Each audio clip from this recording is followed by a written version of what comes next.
course, young chap, you play, you know. I know. We've got to either steal the best youngsters in the country. I don't mean literally steal, because we invite them here. And parents who come here like what they see. If they're going to entrust 14 or 15 or 16-year-old boys into anybody's hands, they might as well put them in mine. So I look after them.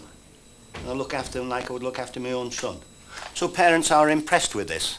And the Alan Hills and the Liam O'Kanes and Archie Gamels do their little bit as well. So we get our fair share of good, talented youngsters. Long may it continue. Yes, feet big! Yes, come on! Again, Lam! Yes, I was wondering when you're going, coming flat up! Push off, Chris. Chelsea, go back.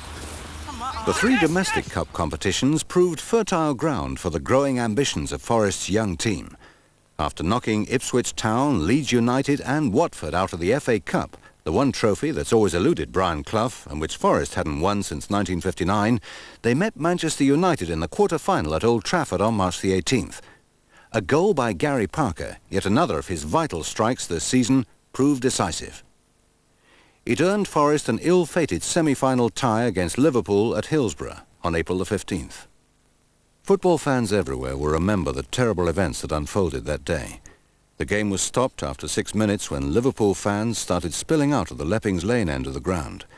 95 fans would soon die, crushed to death by the sheer weight of numbers of people trying to get in to see the game. What are the Forest players' memories of that terrible day? Oh, thing about Hillsborough, really, we were off the field before anything was happening. You know, there were a few people spilled onto the pitch behind the Liverpool goal. A policeman ran on to ask the referee to stop the game, and basically within 30 seconds I think all the players were back in the dressing room, and that's all we saw. So the families, our friends and families in the stand sort of saw everything. It was worse for them.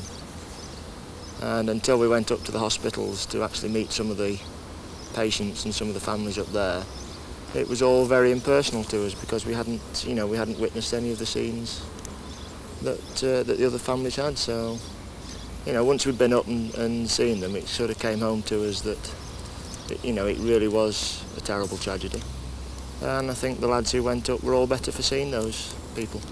You didn't really realise what was going on at the time, and I didn't personally. I didn't let it sink in until I got home and watched it on TV and seen the actual appalling the tragedy that happened. And that really, I felt low at that time. And I think it was good for the players to go and see the people, and it was refreshing to get out of our minds and continue football after that. The worst memory of all, Hillsborough.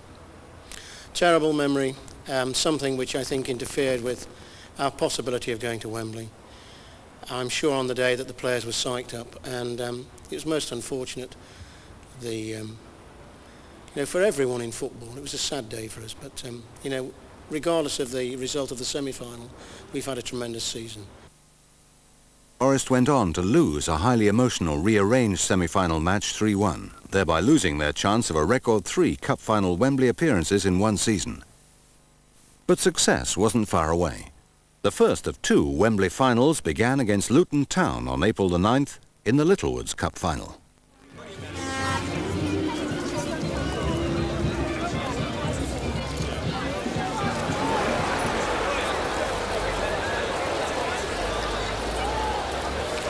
Would you like to predict the score today? 2-1. 2-1 to Forest. 2-1 to Forest. Exactly the same as in 1959. We will win 4-0 because Franz Carr ain't playing. If he was playing, we'd win 9-0. But basically, at the end of the day, Clough shall be England manager because he is by far the man, the best. We want him there. The whole world wants him there. All shall be for England, but Forest will win the day. And all I've got to say is, take me up there. We're on the march with Clough is army. We're all going to Wembley. Sitting ground, old mist rolling in from the Trent. My desire is always to be. Oh, sitting ground, old mist rolling in from the Trent.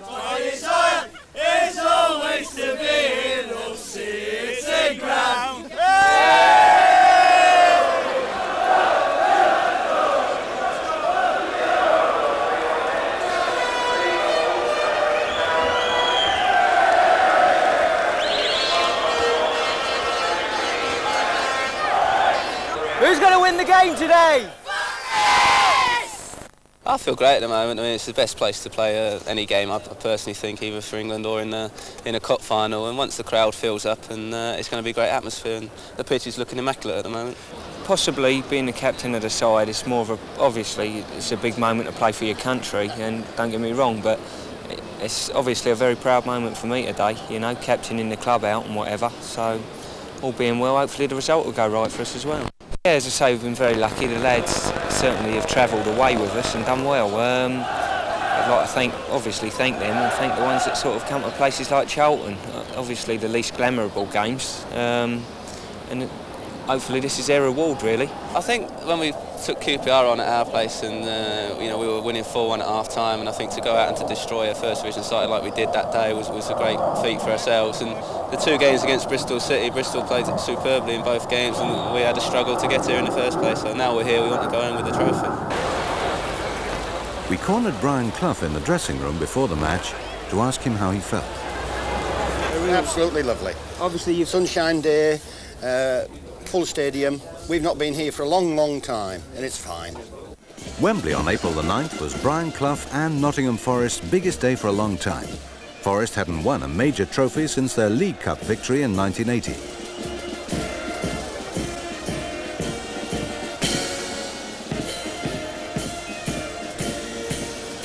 We've had a good 3 years. We've had a good 4 years, actually. And it's just coming a little bit gelling now at the moment. But I must repeat, son, at this present time, I've won out. Wembley dressing room, 2:45 before the final.